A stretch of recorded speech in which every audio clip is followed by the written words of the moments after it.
2 minute के लिए रुक जाइए, क्योंकि आज मैं आपको वो बात बताने वाला हूं जो कि शायद आपके डॉक्टर ने भी कभी आपको नहीं बताई होगी। देखिए, समस्या B12 की गोली में नहीं होती है। समस्या यह होती है कि वो गोली आपके खून तक पहुंच ही नहीं रही है, और इसकी एक छोटी सी वजह है जो 90% केसेस में इग्नोर हो जाती है।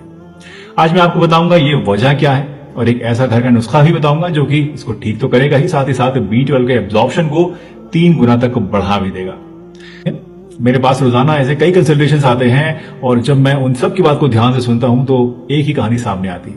कोई कहता है डॉक्टर साहब चाय का कप पकड़ते हुए हाथ कांपने लगते हैं, कोई कहता है कि सीढ़ियां चढ़ते वक्त पैर ऐसे मेरे भारी हो जाते हैं जैसे किसी ने बांध दिए हो, और इवन एक बहन ने तो यहां तक मुझसे कहा कि रोटी बेलते वक्त उंगलियों में झंझनाहट होती है, जैसे सोने के बाद पैर भारी पड़ जाते हैं, सुन्न हो जाते हैं, वैसा लगता है, और ये फीलिंग मेरी कभी जाती ही नहीं है। रिसर्च कहती है कि भारत में 47% लोग B12 की कमी के शिकार हैं, और चौंकाने वाली बात यह है कि इनमें बहुत से लोग सप्लीमेंट्स भी लेते हैं और B12 रिच फूड्स को भी खाते हैं।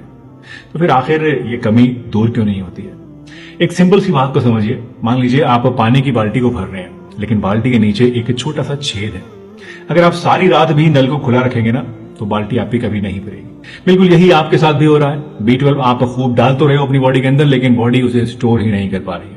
और अगर ये समस्या आपके अंदर लंबे समय तक चलती रही, आपने इग्नोर करी, तो नर्व्स डैमेज हो सकते हैं। पहले झंझनाहट होगी, फिर सुन्नपन आएगा, और बुजुर्गों में इवन गिरने का खतरा और याददाश्त को कमजोर होने का खतरा भी कई गुना बढ़ जाएगा। तो सवाल यह आता है कि आखिर ये छेद क्या है जो कि B12 को बॉडी में टिकने नहीं दे रहा है?